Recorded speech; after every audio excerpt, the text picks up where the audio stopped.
Hello friends, target classes official में आपका स्वागत है। आज हम लोग देखने वाले हैं 9th क्लास एनसीईआरटी भूगोल का पहला चैप्टर भारत, आकार और स्थिति। तो चलते हैं, स्टार्ट करते हैं।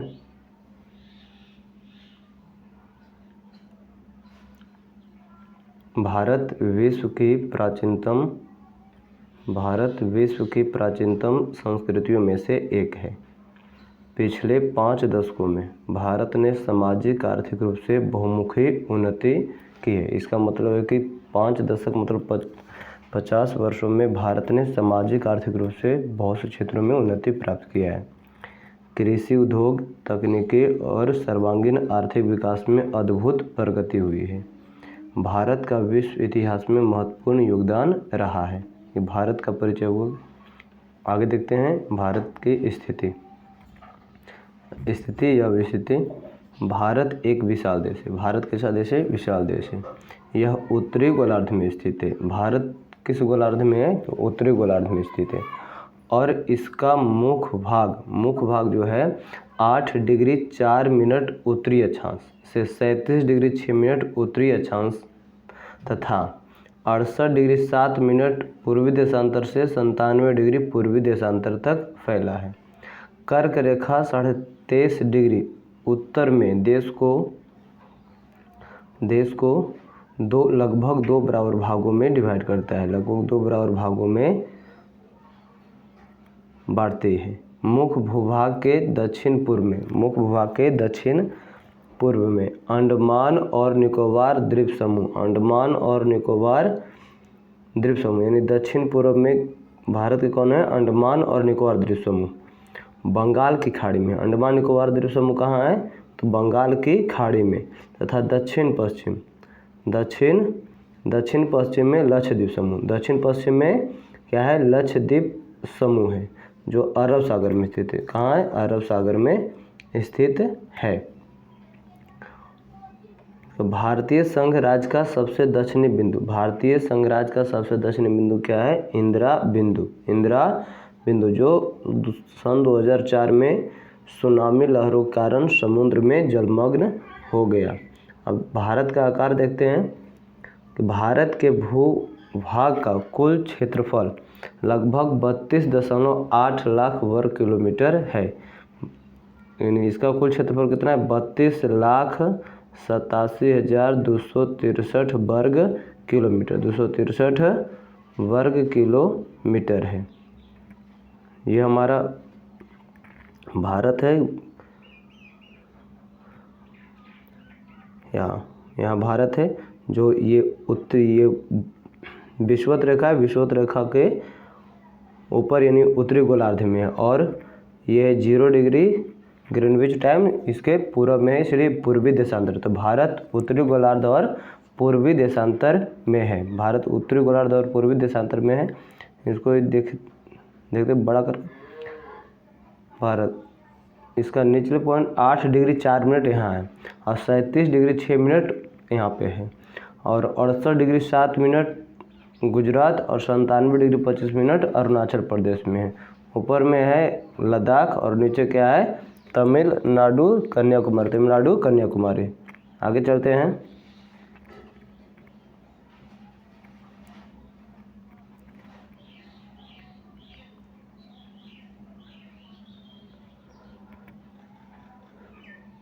भौगोलिक क्षेत्रफल का भारत विश्व के भौगोलिक क्षेत्रफल का 2.4% है।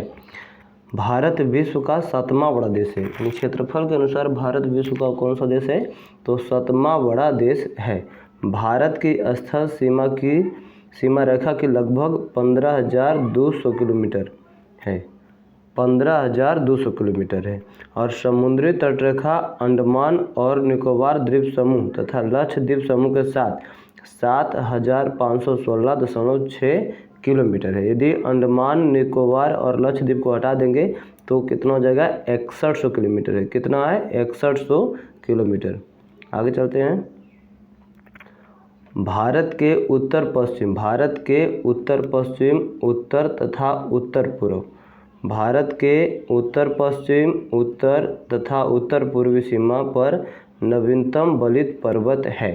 इसके दक्षिण का भूभाग उत्तर में चौड़ा है। इसके दक्षिण का भूभाग क्या है, उत्तर में चौड़ा है और 22 डिग्री उत्तरी अक्षांश से 22 डिग्री उत्तरी अक्षांश से हिंद महासागर की ओर क्या होते गया है, संकरा हो गया। इसका मतलब है कि भारत का सबसे चौड़ा भाग किस अक्षांश पर है, तो 22 डिग्री उत्तरी अक्षांश पर। 22 डिग्री उत्तरी अक्षांश पर कितना है, तो 2933 किलोमीटर, 2933 किलोमीटर है। और इसके बाद दक्षिण में संकरा होता गया।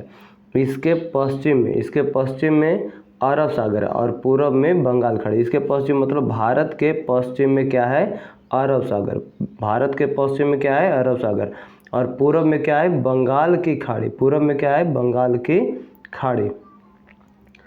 आगे देखते हैं, अक्षांश और देशांतर का विस्तार लगभग कितना है, 30 डिग्री। अक्षांश और देशांतर का विस्तार, यानी अक्षांश का विस्तार भी पूछे तो कितना बताना है, 30 डिग्री, और देशांतर का विस्तार भी पूछे तो कितना बताना है, 30 डिग्री। परंतु फिर भी पूर्व पश्चिम का विस्तार और उत्तर दक्षिण के विस्तार की अपेक्षा क्या होता है, कम प्रतीत होता है। यानी उत्तर से दक्षिण की लंबाई है 3214 और पूर्व से पश्चिम की लंबाई है 2933। दोनों का विस्तार लगभग समान होने के बावजूद भी उत्तर से दक्षिण की लंबाई अधिक होता है और पूर्व से पश्चिम की लंबाई उत्तर से दक्षिण की अपेक्षा कम होता है। आगे देखते हैं, गुजरात से अरुणाचल प्रदेश के स्थानीय समय में 2 घंटे का अंतर होता है। 2 घंटे का अंतर होता है। अतः 82.5 डिग्री पूर्वी देशांतर रेखा को भारत की मानक याम्योत्तर माना गया है। भारत की मानक याम्योत्तर किसे माना गया है, 82.5 डिग्री पूर्वी देशांतर को। 82.5 डिग्री पूर्वी देशांतर को माना गया है, जो कि उत्तर प्रदेश में मिर्ज़ापुर से गुजरती है। जो कि कहाँ से गुजरती है, तो उत्तर प्रदेश के मिर्ज़ापुर से गुजरती है। अक्षांश का प्रभाव दक्षिण से उत्तर की ओर, अक्षांश का प्रभाव दक्षिण से उत्तर की ओर दिन और रात की अवधि पर पड़ता है। दिन और रात की अवधि पर पड़ता है। आगे देखते हैं,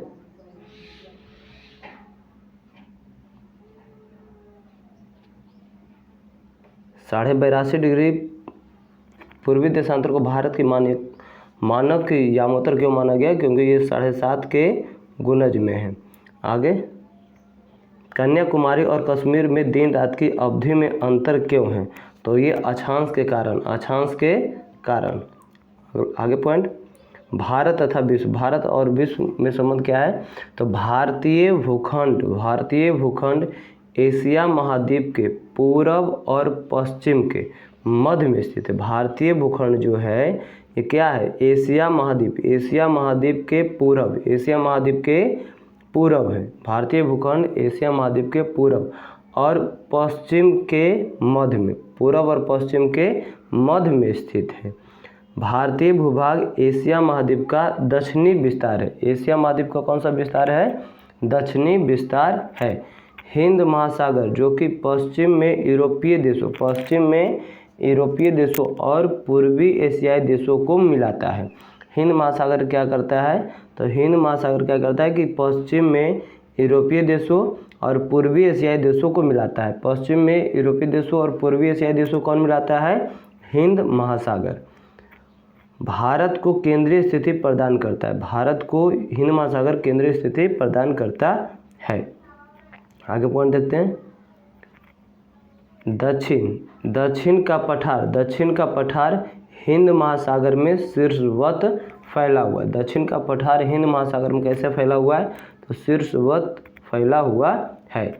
और पश्चिम एशिया,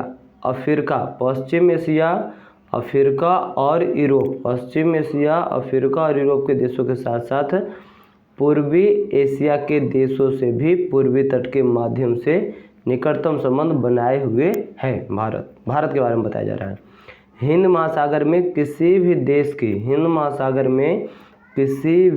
देश की तटीय सीमा भारत जैसी नहीं, किसी जैसी नहीं है, तो भारत जैसी नहीं है। भारत की इसी महत्वपूर्ण स्थिति कारण एक महासागर का नाम इसके नाम पर रखा गया। उस महासागर का नाम है हिंद महासागर। कौन सा नाम है, हिंद महासागर। अगला पॉइंट क्या लिखा हुआ है कि सन 1869 में, VVI प्रश्न है, 1869 में, कब? 1869 में सुएज नहर के खुलने से, किसके खुलने से? तो सुएज नहर के खुलने से भारत और यूरोप के बीच, किसके बीच? भारत और यूरोप के बीच 7000 किलोमीटर की दूरी कम हो गई, 7000 किलोमीटर की दूरी कम हो गई। आगे देखते हैं, ये भारत का है, देख लीजिए कि इसका उत्तरी अक्षांश कितना है। उत्तरी अक्षांश दे रहा है सबसे ऊपर में 37 डिग्री 6 मिनट, 37 डिग्री 6 मिनट, ये यहाँ लद्दाख पड़ता है। और नीचे देखते हैं 8 degree 4 minute, 8 degree 4 minute Tamil Nadu के कन्याकुमारी, तमिलनाडु के कन्याकुमारी। और इसे पूरे भारत का यदि देख लेंगे तो 6 डिग्री 45 मिनट जो है ये ग्रेट निकोबार में पड़ता है, 6 डिग्री 45 मिनट ग्रेट निकोबार में पड़ता है। और सबसे पूर्वी बिंदु क्या है? 97 डिग्री 25 मिनट, 97 डिग्री 25 मिनट जो अरुणाचल प्रदेश के किविथु में पड़ता है। और पश्चिमी बिंदु गुजरात, पश्चिमी बिंदु गुजरात है 68 डिग्री 7 मिनट, और 68 डिग्री कितना है? 7 मिनट। ये गुजरात में पड़ता है, गौरमोता या गुहार मोती में। और देखिए क्या दिया हुआ, भारत के उत्तर से दक्षिण, भारत के उत्तर से दक्षिण कितना है? तो 3214 किलोमीटर, 3214 किलोमीटर। और पूर्व से पश्चिम की लंबाई कितना है? 2933। ये कर्क रेखा गुजर रहा है, और ये प्रमुख मध्याह्न रेखा है, ये मानक रेखा है, मानक रेखा ये है जो कि 5 राज्यों से गुजरता है, और कर्क रेखा 8 राज्यों से गुजरता है। आगे देखते हैं,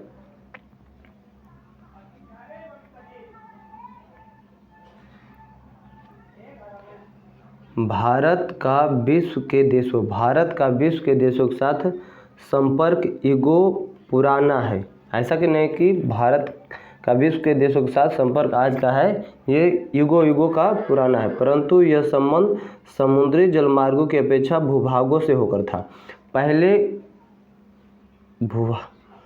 भूभागों से होकर था, लेकिन अब क्या है? जलमार्गों से भी हो गया है। उत्तरी पर्वतों के दरों से अनेक यात्री प्राचीन काल में भारत आए। कैसे प्राचीन काल में आया था भारत? तो दरों से होकर। कैसे आए थे? दरों से होकर आए थे, जबकि समुद्र मार्ग बहुत समय तक ज्ञात नहीं थे। आगे पॉइंट है, इन मार्गों से प्राचीन समय से विचारों और वस्तुओं का आदान प्रदान होता रहा है। भारत का पश्चिम मध्य और पूर्वी एशिया तथा दक्षिण एशिया के पड़ोसी देशों के साथ एक अद्भुत संपर्क रहा है। भारत का पश्चिम मध्य और पूर्वी एशिया तथा दक्षिण एशिया के पड़ोसी देशों के साथ अद्भुत संपर्क रहा है। इसी प्रकार उपनिषदों के विचार, रामायण, पंचतंत्र की कहानियाँ, भारतीय अंक एवं दशमलव प्रणाली आदि संसार के विभिन्न भागों तक पहुंच सके हैं। क्या बोल रहा है कि इसी प्रकार उपनिषदों के विचार, रामायण, पंचतंत्र की कहानियाँ, भारतीय अंक एवं दशमलव प्रणाली आदि संसार के विभिन्न भागों तक पहुंच सके। आगे लिखा हुआ है, मसाले, मलमल आदि कपड़े तथा व्यापार के अन्य सामान भारत से, कहाँ से? भारत से विभिन्न देशों को ले जाए जाते थे, यानी प्राचीन काल में ले जाए जाते थे। इसके विपरीत यूनानी स्थापत्य कला तथा पश्चिमी एशिया की वास्तुकला के प्रतीक मीनारों तथा गुंबदों का प्रभाव हमारे देश के विभिन्न भागों में देखा गया है, जैसे कुतुब मीनार, ताजमहल इत्यादि। आगे लिखा हुआ है, भारत के पड़ोसी देश। तो भारत का दक्षिण एशिया में एक महत्वपूर्ण स्थान है। भारत का किस एशिया में? तो दक्षिण एशिया में। कौन सा एशिया में? दक्षिण एशिया में। भारत में 28 राज्य है। भारत में कुल कितने राज्य हैं? 28 राज्य और 8 केंद्र शासित प्रदेश। कितने केंद्र शासित प्रदेश है? 8 केंद्र शासित प्रदेश है। आगे देखते हैं, ये कुछ क्वेश्चन है। इसको क्यों बताना है, आगे देखते। भारत की भूमि की सीमाएं उत्तर पश्चिम में पाकिस्तान और अफगानिस्तान के साथ है। यानी भारत के उत्तर पश्चिम में पाकिस्तान और अफगानिस्तान है। भारत के उत्तर पश्चिम में क्या है, पाकिस्तान और अफगानिस्तान। उत्तर में क्या है, तो उत्तर में चीन, तिब्बत, नेपाल और भूटान। उत्तर में चीन, तिब्बत, नेपाल और भूटान के साथ। पूरब में क्या है, म्यांमार व बांग्लादेश के साथ। म्यांमार व बांग्लादेश के साथ। दक्षिण में समुद्र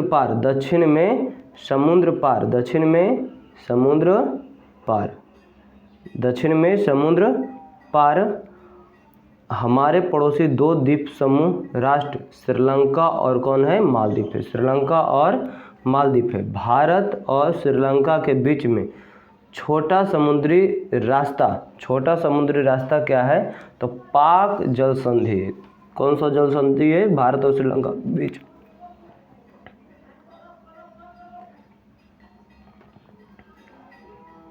भारत और श्रीलंका के बीच में छोटा समुद्री रास्ता क्या है, पाक जल संधि। क्या है, पाक जल संधि तथा मन्नार की खाड़ी है।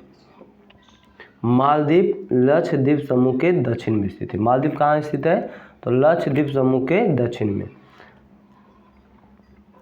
अपने पड़ोसी देशों के साथ भारत के भौगोलिक और ऐतिहासिक संबंध बहुत अच्छे रहे हैं। ये बताया जा रहा है कि अपनी एटलस में एशिया के मानचित्र में देखा कि भारत कैसे अलग दिखाई देता है। तो इसके पहले कुछ छोड़ दिए थे, देखते हैं। लिखा हुआ है कि सन 1947 से पूर्व भारत में 2 प्रकार के राज्य थे। 1947 से पूर्व भारत में कितने प्रकार के राज्य थे, तो 2 प्रकार के राज्य थे। कब, 1947 से पहले। प्रांत और रियासत। वायसराय द्वारा नियुक्त अंग्रेज अधिकारी प्रांतों पर शासन करते थे। वायसराय द्वारा नियुक्त अंग्रेज अधिकारी किस पर शासन करते थे, तो प्रांतों पर शासन करते थे। और रियासतों का शासन स्थानीय शासकों द्वारा पैतृकता के आधार पर करते थे। कैसे, तो पैतृकता के आधार पर अंग्रेजी शासकों की प्रभुसत्ता मानकर स्वायत्ता से किया जाता था। आगे देखते हैं।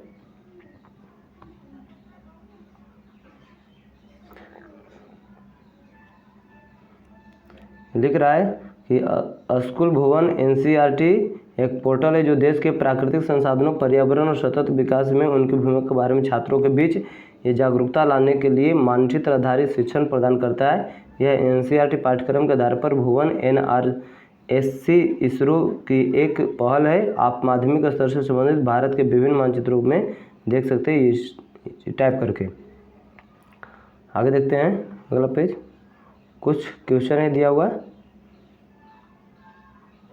कर्क रेखा किस राज्य से नहीं गुजरती है, तो कर्क रेखा किस राज्य से नहीं गुजरती है, तो यहाँ पे उड़ीसा से नहीं गुजरती है। भारत का सबसे पूर्वी देशांतर क्या है, तो 97 डिग्री 25 मिनट। उत्तराखंड, उत्तर प्रदेश, बिहार, पश्चिम बंगाल और सिक्किम की सीमाएं किस देश के साथ, तो नेपाल के साथ। किसके साथ, नेपाल के साथ। अगला प्रश्न है, ग्रीष्मावकाश में आप यदि कवारती जाना चाहते हैं तो किस केंद्र शासित क्षेत्र में जाएंगे, तो इसका आंसर होगा कहाँ, लक्षद्वीप की राजधानी होती कवारती। मेरे मित्र एक ऐसे देश के निवासी है जिस देश की सीमा भारत के साथ नहीं लगती है। आप बताइए कि वह कौन सा देश है, तो ताजिकिस्तान है। तो वीडियो देखने के लिए बहुत बहुत धन्यवाद।